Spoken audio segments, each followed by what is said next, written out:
everyone. Welcome to the Technology Access Program, or TAPS, iPad Basics course. My name is McKayla, and I am the Technology Access Program Manager. So for Class 1, we get started with how to set up your iPad. When we do a class, we are all here to achieve the same goal. We don't leave anyone behind, and we always have instructors to provide one-on-one guidance as we make our way through the course. Our agenda for day 1 is to fill out our pre-survey, get to know our iPads, set up your Apple ID, connecting to the internet, and how to take care of your iPad.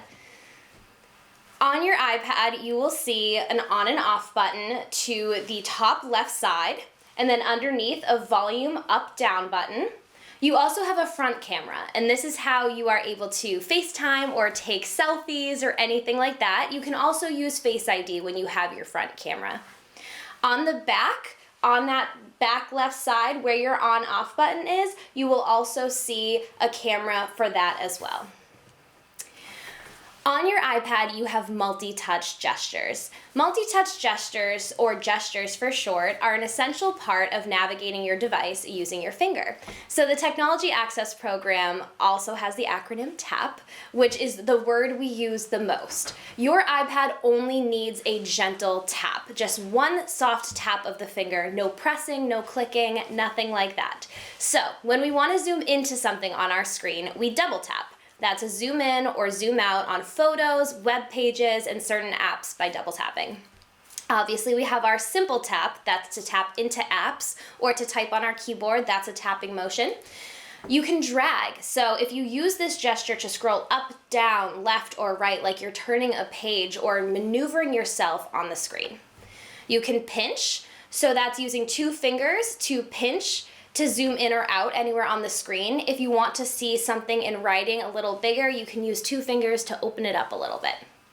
You can also swipe, so you swipe through pages on the home screen, you can swipe through photos, pages in an ebook with a gentle swipe. Think of your iPad as being super intuitive.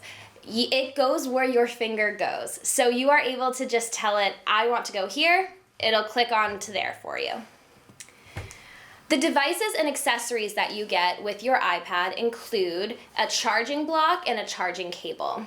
So to get the most out of your iPad, it's essential to know about its buttons and accessories. In addition to these charging devices, you'll get the Lightning to USB cable for connecting to your computer and charging the battery with the USB power adapter. You'll also get documentation that includes a warranty. So all of these things are included when you receive your iPad, whether you have received an iPad from home or you've received an iPad through the TAP program's device distribution. One of the biggest questions that we receive in TAP is how to charge the battery. You might have heard people in your life or people at the Apple Store or somewhere tell you that you shouldn't charge it all the way to 100%.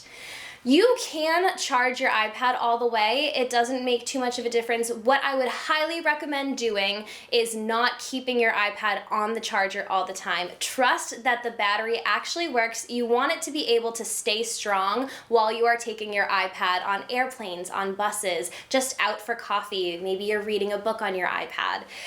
So don't always leave it on the charger because it could grow reliant on that external power cable. So, to start, we want to wake up the iPad. So on your on and off button that you'll see at the very top of your iPad, you can press and hold that until you see an apple light up in the middle of your screen. This is your on and off button. This is also what we call the sleep wake button. A gentle press once or and down will allow you to turn it on and off so the screen sleeps rather than turning off completely. Your case will also be able to close and sleep without having to use that button. If you do want to turn your iPad all the way off, you're going to want to press and hold the button until you see a screen that says slide to power off. It almost looks like a little smiley face, but it's a small power button, and you will hold that and drag it like that gesture that we talked about before. The first thing that you are going to do when you get started on your iPad is create an Apple ID and password. Your Apple ID can be an existing email address, including your Verizon.net or Gmail.com or AOL.com, Yahoo.com. Any email address you have, you can use as your Apple ID. Apple will also ask you to set up a password. These passwords have a few parameters, including a certain number of letters and numbers and one special symbol. Sometimes you need a capital letter, sometimes you need a lowercase. What I highly suggest doing is picking out something like your favorite food and your favorite color, capitalizing those two letters, and then adding a special date for you. Something like that that is easy to remember, but also has all of those parameters for what you need. Your Apple ID can also be an iCloud.com email address. So if you don't have an existing email or you don't have an iPhone that already has an Apple ID that we can set up for you, what you can do is click Don't Have an Apple ID or Forgot It. That comes below the Apple ID option. From there, you can select Create Apple ID. You will be prompted to enter your first name, your last name, and your date of birth. Once you have selected an iCloud email address, you will be able to get that iCloud email address as your Apple ID. When creating an email, choose a name that is personal to you, whether it be your name or nickname. Many names are already taken, so you may need to add numbers or special characters. Keep this in mind. If the email name has not been taken, it will prompt you to create email address. Once you have logged into your Apple device, once you have logged into your iPad, you're going to learn how to turn the Wi-Fi on and off. In order to access many features of the iPad, we must be connected to the internet. Your iPad will automatically provide you different networks in your general vicinity. For today, we will be logging into we'll be logging into any Wi-Fi. Typically when we hold these courses, we will log into the guest Wi-Fi for whatever classroom setting we are in. If you are at home, you will find your Wi-Fi in all of the suggested Wi-Fi lists. So where you start is by going into the Settings app. The Settings app is a gray and silver, almost gear-turning app. When you get into Settings, on the far left side, you will see Wi-Fi. If you tap onto Wi-Fi, a list of general Wi-Fi networks will appear that are in your vicinity. You will be able to select that. Often, hotels or libraries or senior centers or cafes will have a guest Wi-Fi, and often they do not require a password. However, some of these might require a password. If you are at a cafe, ask them if they have a guest Wi-Fi. You might be able to hop onto theirs and they'll provide you the password and everything will be great and you'll have access to the internet. So, once you set up Wi-Fi, ensure that that green toggle is turned on next to Wi-Fi, and the small bars overhead will show you how strong your Wi-Fi connection is. When connecting to a network, do be aware of unsecured public hotspots, as they may not be safe for sharing sensitive information. If a network is not visible, it may be hidden or out of range. To connect to a hidden network, select Other and enter the network's name, security setting, and password. This means that you might not be able to see your Wi-Fi at home, but if you do know the name of the Wi-Fi, you are able to search it and put in the password, and Apple will do the rest. Care and protection of your iPad is essential. To protect your iPad, always be sure to use the case we have provided through Tap or your own case that you've gotten for yourself. There are so many fun and creative cases out there that have something for everybody's personality. Be sure to also use a soft, lint-free cloth to wipe fingerprints and smudges off the screen, and avoid using household cleaners, alcohol, or other abrasives to clean your screen. Your screen doesn't need much, just a simple cloth or tech wipes.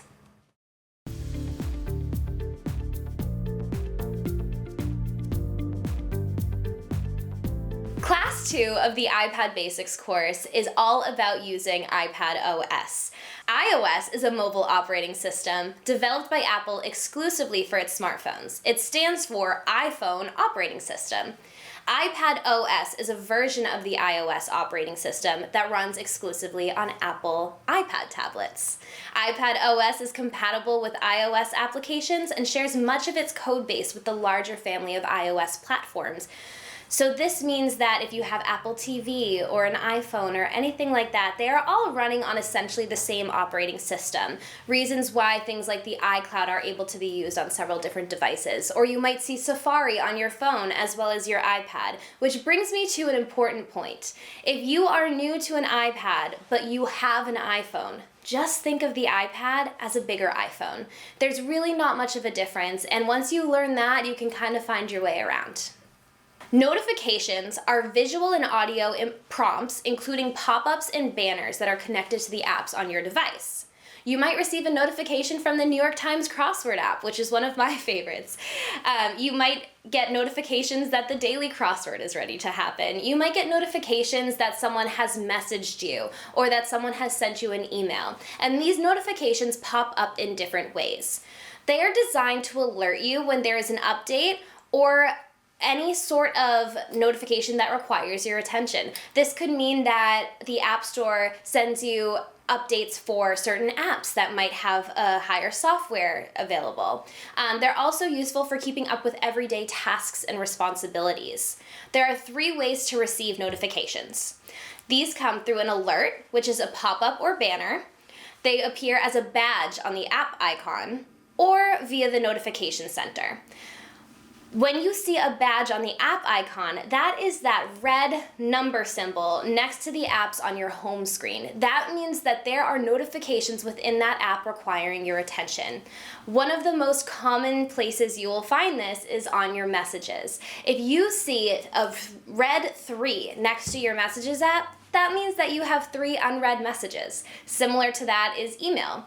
That is one of the most popular and less intrusive notifications. However, when you do receive those pop-up banners and they come from things like the App Store or certain apps you have downloaded, don't panic. They're usually just letting you know that there's some sort of software update or some new game that you can play. Another way to find your notifications is in the notification center. You will find your notification center by swiping down from the top of your iPad, and they will pop up as gray banners. You might even see a few days back. So, for example, what I'm looking at on my screen right now has yesterday with a gray banner below about a Google notification. And underneath that is Wednesday, where I see a few things that I might have missed from Wednesday. One of the most important tools that you can learn all about on your iPad is the Control Center, or what I like to call Quick Settings. The Control Center provides users with swift access to frequently used device settings. The way that you get onto your Control Center is by swiping from the top right corner of your iPad down on a diagonal. And it doesn't require much, just a simple flick of the wrist, a simple swipe with your finger. What you will see is a few boxes. These include things like music. You'll see the Wi-Fi, Bluetooth, and airplane mode symbol. One of the most exciting things that I always find people love is the lock screen option. So you'll see a lock with a little rotating arrow. This is the way that you can lock your screen from automatically switching orientation on you when you're moving your iPad around. So say you want to show someone a photo and you're in portrait mode, which is you're holding your iPad tall. And you go to rotate it to see something on the side and it rotates that picture for you, that means that your lock orientation hasn't been toggled on. So you want to click on that or tap on that, and what that does is light it up white and red, and that is how you lock your screen. You also have options for Do Not Disturb. The slight crescent moon is where you can select to not be disturbed, which means that notifications will not alert you. You will not receive any sort of ringtone if someone messages you, and it will alert the people that you have it will alert if you have Do Not Disturb pressed on in someone's messages that you are on Do Not Disturb. You also have options for an easy toggle for the brightness of your screen and the volume. So if you're watching a video and it's a little too dark to see and it's a little too quiet, or vice versa, you can just toggle those two up and down.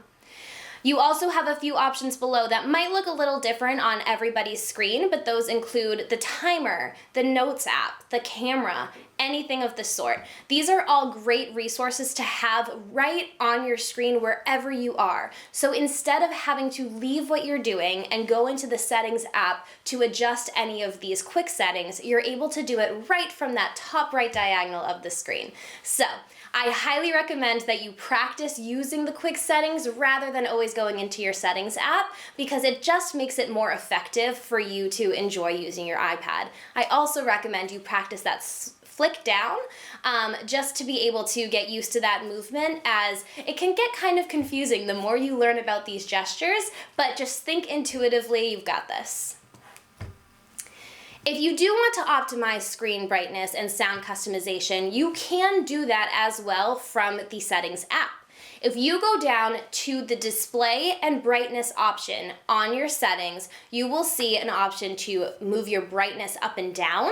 You'll see an auto brightness button that you can toggle on and off. That just means that it will make it brighter depending on, or darker depending on where you are, what your setting is. You can also toggle on night shift, which means at a certain time every night, your iPad will change from a blue tone to a warm tone, which is better for your eyes before going to sleep. You can also, from this display and brightness setting, select how long you want to have your iPad stay awake before it locks and unlocks on you. So if you have gotten up to go to the bathroom and you come back and your iPad is still on and that's how you like it, that's awesome. But if you do want to have it be locked after a few minutes of inactivity, you can select that by clicking auto lock and then suggesting from there how many minutes. I know in our classes, we tend to have everybody leave it at about 10 minutes because they're listening to the class and they're learning. And it's kind of frustrating to always have to be unlocking your iPad again. So that is another reason why we use that. If you're doing something where you're kind of on your iPad, but you're also having a conversation and you keep having to unlock it, go into display and brightness, go to auto lock, and turn it off. Sound customization works the same way. A few below display and brightness, you will see an option for sounds. Under sounds, you will see a ton of different options for ringtone, text tone, new mail, sent mail. You can customize every single sound for all of those different notifications. You can also decide how loud you want your volume to be for each of those notifications. This is a favorite for everybody, or maybe not. Siri. Siri is your very own virtual assistant on iPad. Siri has the power to help with a variety of tasks, such as Siri, set a timer for 30 minutes. Siri, play I Want to Dance with Somebody by Whitney Houston. Siri, can you tell me how long it will take to get to the North Reading Senior Center? All of these are things that Siri can tell you once you have learned how to use her. Siri, what's the weather like today? The options are pretty limitless. Another thing that kind of goes hand in hand with Siri is voice dictation. So you'll often see people text or talking into their phone rather than typing or texting, and it's recording what they're saying to send a message. You can use this in your keyboard, specifically underneath your emojis next to your microphone. So if you go to the microphone button, you will be able to tap on that. You'll get a little notification, sometimes a wave or just something like that to let you know that they're listening to you, and then you will be able to record that voice dictation. Another important tool is closing the apps on your iPad. So, your iPad is always having the apps that you haven't all the way closed out running in the background. This just means maybe you used your Notes app earlier and you just swiped up back to the home screen and went to the next thing you were doing. When these run in the background, it does just take up a little more battery and it could tire out your iPad quicker. And at some point, if you've never closed them, you might find you're not able to open another tab, but that takes a little while to get to. So what you're going to do is look at your iPad from our portrait mode. I highly recommend you look at everything from portrait mode as we're learning the iPad together. When you go down to the bottom, the little edge, black edge of the screen at the bottom, you want to go to the center and you want to drag all the way up to the top of the screen. What that will do is open up several tabs for you. What I always say is just send them to the sky. You swipe up, I don't need it anymore. And that is how you get rid of all of your unclosed tabs. I highly recommend closing all of your apps on your iPad before you turn it off. Another thing that you can do is set your wallpaper. You can use a photo that you might have on your iPad, or you can use some of the pre-installed wallpapers. Similar to a lot of the other things we've gone over, we can go into our settings app, and actually between display and brightness and sounds is your wallpaper option. From there, you can choose a new wallpaper and set it to any of the pre-installed ones or any photos that you might have. And from there, you can also go into your Photos app, which we will touch upon a little later, but on your Photos app, you are able to hit the Share button and select Use as Wallpaper. This will automatically set that photo to your wallpaper. You can also choose a different lock screen wallpaper than the one that you have on your home screen, which brings me to another important thing. Your lock screen and your home screen. Your lock screen is what you see when you first open up your iPad before you enter in your passcode. Your home screen is where you will see all of your apps, both pre-installed and the ones that you've added through the App Store. That is your home screen. And what we always like to say at TAP is there's no place like home. If you ever feel lost on your iPad, there's no place like home. Just swipe up, get back home, and start from square one.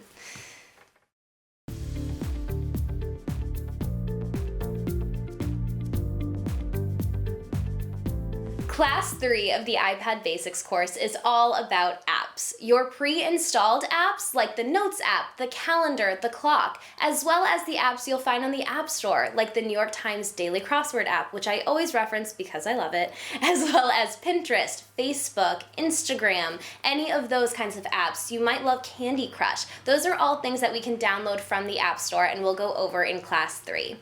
So for Class 3, we start with the Mail app. Class 3 goes over every single pre-installed app we have, and the Mail app is one of those that some people love to use directly from Apple with the pre-installed Mail app, or they like to use by downloading the Gmail app or whatever email address they have. Whatever you have, we always go over how to use Apple's Mail app.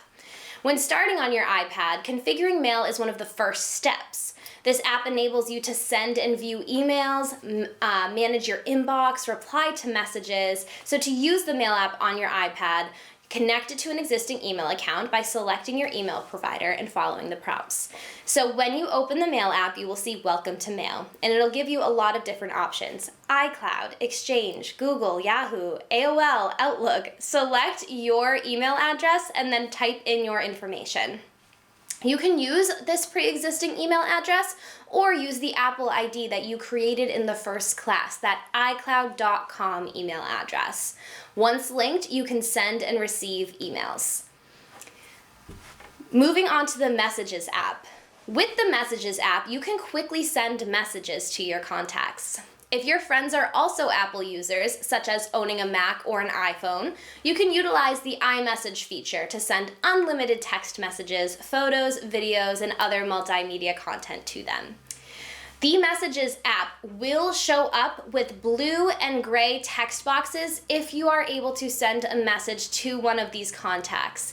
If you have an iPhone, you are able to use your iPhone to message in the same way. One of the cool things about the Messages app is that on the iPad, say you are traveling, you can go to any area that has Wi-Fi and you will be able to send messages to your friends who are also Apple users from wherever they are.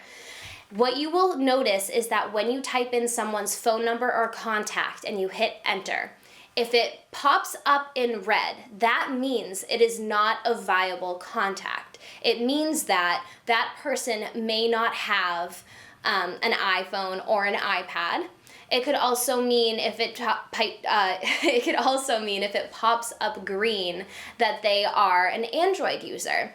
So if you do not have SMS texting capabilities, which most of the iPads do not because they require Wi-Fi, you will have to make sure that you are texting them from a different device. Otherwise, that text won't go through. iMessaging is specifically for using iPads or Apple devices. You can manage your contacts through the iPad's Contacts app. The Contacts app looks like a phone book almost. 2 or 1 person, little silhouette of them with a few pages on the side. You can manage their contact information. This includes adding their phone number, their email, even their address if it's someone you regularly send birthday cards to. Anything of the sort, you can save them in your contacts. Here's how to add a contact. Locate and tap the contacts icon on the home screen. One of the most important buttons you will see in so many of the pre-installed apps on your iPad is the plus sign.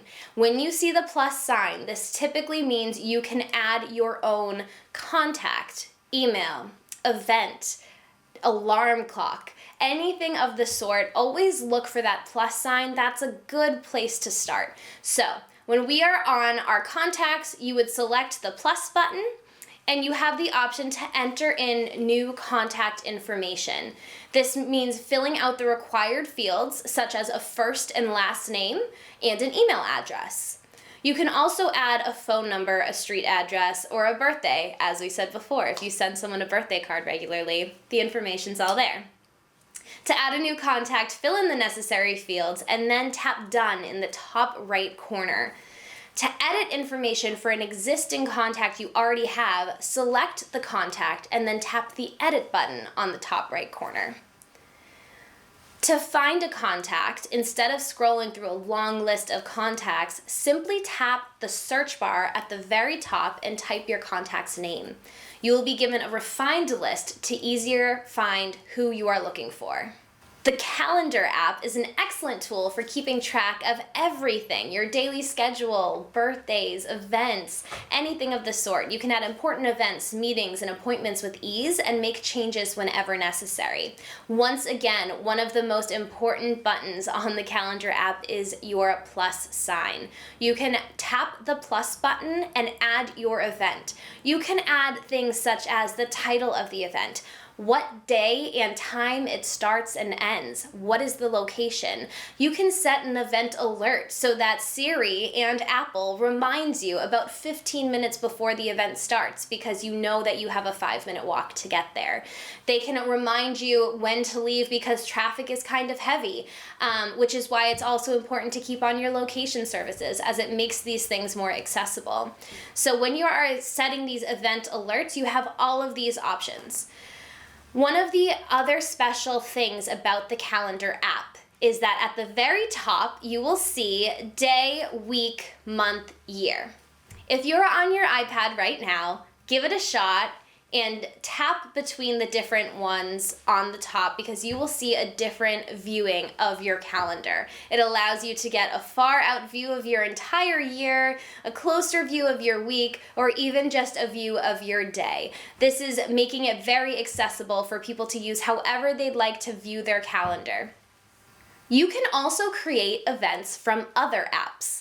The iPad has a clever feature that detects when a message refers to a certain date and time. So, want to see a movie tomorrow at 7 o'clock, someone might ask you in messages? What you'll see is that movie tomorrow at 7 o'clock might be underlined. If you tap that underlined section of text, you will see create event or show in calendar.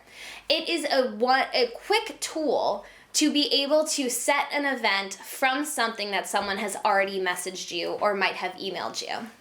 Another awesome tool is the Reminders app.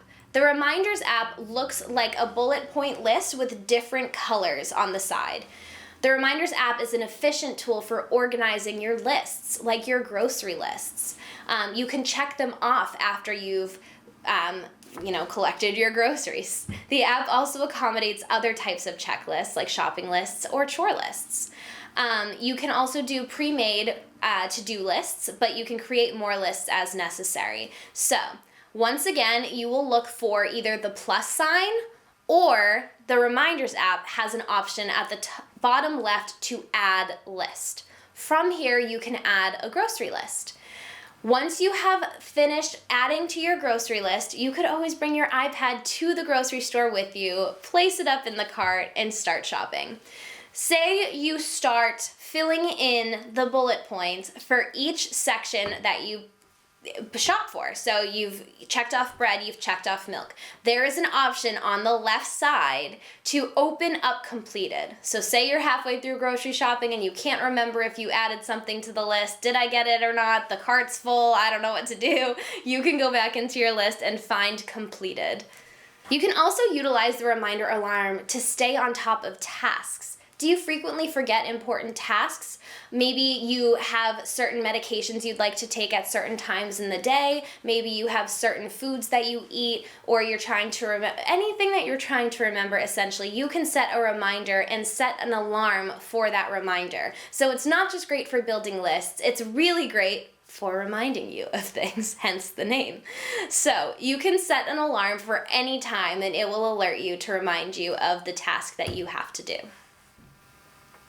We've touched a little bit on the Messages app, but if you do want to use the Messages app, there is a certain button to press to compose a message. So, on the far left side of your screen, you will see a square with a little pen. That is your compose icon. If you tap on the compose icon, it will open up an option for a to section. You want to select someone's contact from there or type in their phone number, and then underneath that you will be able to send them a message. While we're here, I will say on the keyboard, this is a great opportunity to practice voice dictation using that microphone button. Next to the microphone button on your keyboard is also a smiley face. Those are your emojis. There are emojis for everything. Ice cream, pizza, flags, palm trees, certain expressions. The emojis are often endless, and you can have lots of fun with them in Messages. So, now that we've gone over a lot of our pre-installed apps, we are going to go over the App Store. The App Store is a blue circle with an A kind of made up of different lines. Apps are programs that are specifically designed to run on your device. And although the iPad comes with a suite of these pre-installed apps that we've already talked about, you can download more of them from the App Store. And this is where it gets really fun. When we are in person in our class, we have dedicated time to go around and help everyone log into the App Store and download apps that they're most excited about. These can include Facebook, Pinterest, Netflix, YouTube, of course, the crossword app, anything that you could possibly want, there's probably an app for it. The App Store offers hundreds of thousands of apps for entertainment, productivity, and more. Many apps are free, while others can be purchased for a low price. The store provides recommendations and shows popular apps among users. One of the things that you might see when you first open up your App Store is whether or not you'd like to see suggested apps. This just means that they will track your search history within the App Store to make sure that of the things that you are downloading, they're going to suggest things that are more built towards that. So if you really don't like cooking and you are not a fan of it and you always go out to eat, but you really, really love puzzles, they're going to suggest a lot of puzzles and probably not so many cooking apps. To navigate the App Store, specifically browsing and searching for a specific app, select the Apps button and choose a category. So, you can choose categories such as entertainment, utility, business, music, things like that. Or you can swipe to the very top and find your search bar and search for an app that way. Once you are in the App Store and you select an app you'd like to download, it is important to tap onto that app and look at the reviews. Look at the reviews, look at the rating, look at any of the bugs that they might need to fix, anything of the sort. It just gives you a great description of what you are downloading. Then you can download. Usually it says something like get. The app does cost something, typically like $3.99, $4.99, it will say that instead of get. If it says get, it is free. When you first download an app on the App Store, it will ask you a bit of information. It will ask you for your card info. You do not need to provide that. That is not required. What is required is a billing address. This just allows them to understand that you're a real person and you are downloading this and that it is legitimate.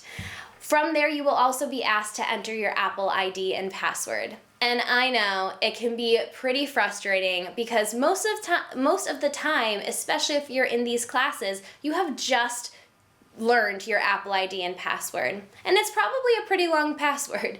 Just remember that as frustrating as it might be for you to have to enter these usernames and passwords, it is just your iPad protecting you in case someone else got a hold of it.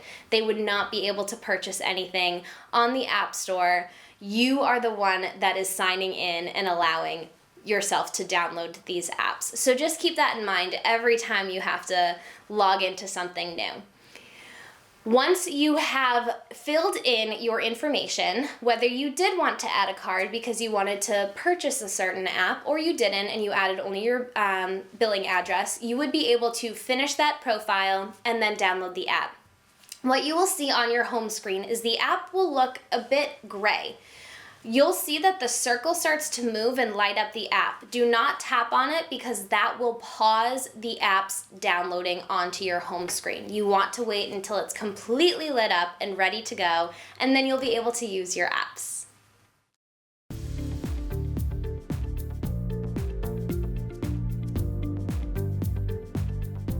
Class 4 of the iPad Basics course goes over a camera and Safari, and it is one of the most exciting courses that we do. To go over our camera and Safari, one of the most important buttons that we want to discuss first is the Share button. This Share button looks like a small square with an arrow facing up. The Share button is in several iPad applications, allowing users to easily distribute content via email, messaging, social media, and even wireless printers. This feature enhances proficiency and unleashes creativity. We'll use this later when we take photos, but we'll also use it when we go over Safari. Safari is Apple's internet browser. It looks like a little compass, and just imagine exploring the endless possibilities of the internet. So, a lot of people ask me, Safari or Google? I like both, and I think you can use both on the devices. However, if you are a standard Google person, just know that Safari works almost exactly the same. It used to be that Google was, one of the only places that you could search a few keywords and then it would pop up with fitting results. Safari works the same way, and oftentimes Safari is already connected to Google if you have a Google account that you've signed into. So you might see that when you search things in Safari, it pops up onto your Google page. Safari is the default web browser that comes pre-installed on your iPad, so it is going to work very smoothly with your iPad. It's the tool you'll use to browse the internet on your device unless you were to download Google Chrome onto your device through the App Store, which you can absolutely do. Safari's interface is similar to that of a desktop web browser, and it has several unique features to make mobile browsing more convenient. One of the things that you can do on Safari, and we usually test people on when they're learning how to search for things and find different answers to things, we ask them to find a few different answers. One of those being, because naturally, I think most people know this, but how many Super Bowl rings does Tom Brady have? And we challenge you to find the answer with as few keywords as possible. Tom Brady Super Bowl, Tom Brady rings, Tom Super Bowl rings, anything of the sort. Most of the time you will find pop up with the correct answer. We also ask some of our students how many windows are in the Prudential Tower. Things like that kind of teach you the ways that you can use Safari to your advantage. Are you a big Dancing with the Stars fan? Maybe you want to know about one of the ballroom dancers. You can Google their name and find their top hits about them. When you do select a website and you think there's something fun that you'd like to share with a friend, you can click the share button. Tap the share button that we've talked about before, and you can tap the share button so that you can send it over to someone through messages or email. When you tap the share button, it will pop up with all of those options: to message them, to send it as an email, to put it in your notes app to save for later as a link, anything of the sort. Camera is one of the most fun things to use on your iPad, and there are a few things I will say about the camera app. Your iPad's camera is really nice. There have been films that have been made on iPhone and iPad cameras. Your camera app is the ideal tool for taking pictures and videos. It's closely integrated with the Photos app, which means you can easily view, organize, and edit your media. The Photos app is a white square with rainbow, like a shutter, like an open shutter, like a rainbow shutter. Your camera app is a gray square that looks exactly like a camera.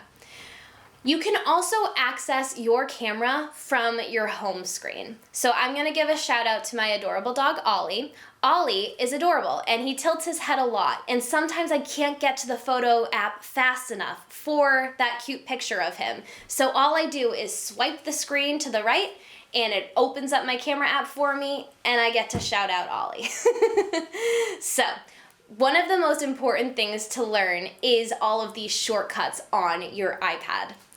So from there, if you are to swipe to the right and take a photo, you can then unlock your screen to open the Photos app to gain access to all of those photos you've just taken.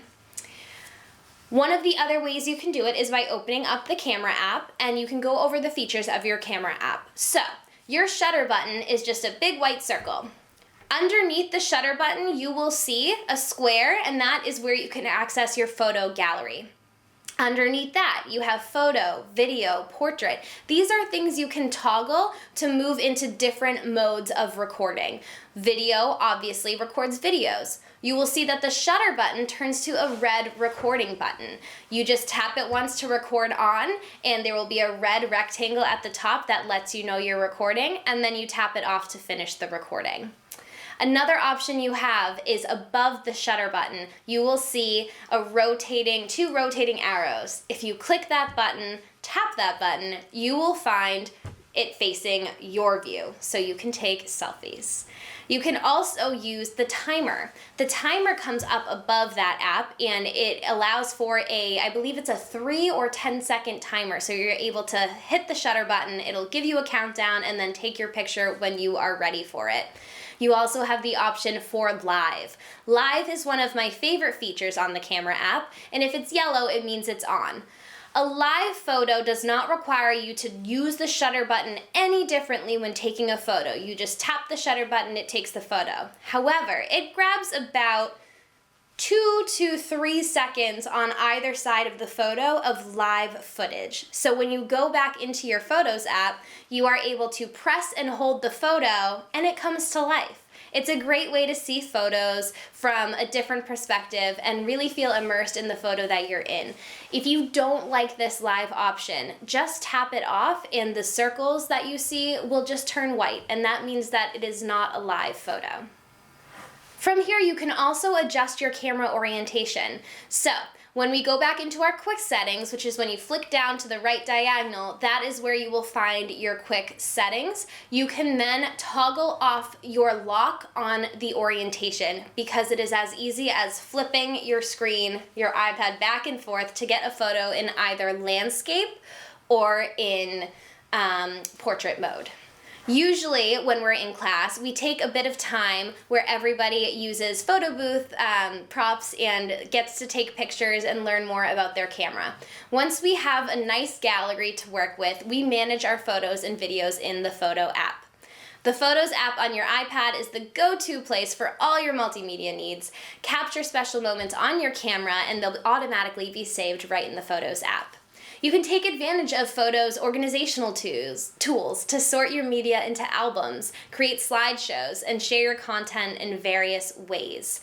You can also edit from the Photos app. If you select on an image and then click Edit, you will have the options to increase the brightness, decrease the brightness, add a filter onto it, crop it in a certain way, auto enhance it, so you really don't have to do much. It'll just make it beautiful for you. Those are all options that you can do, and then you just click Done at the top.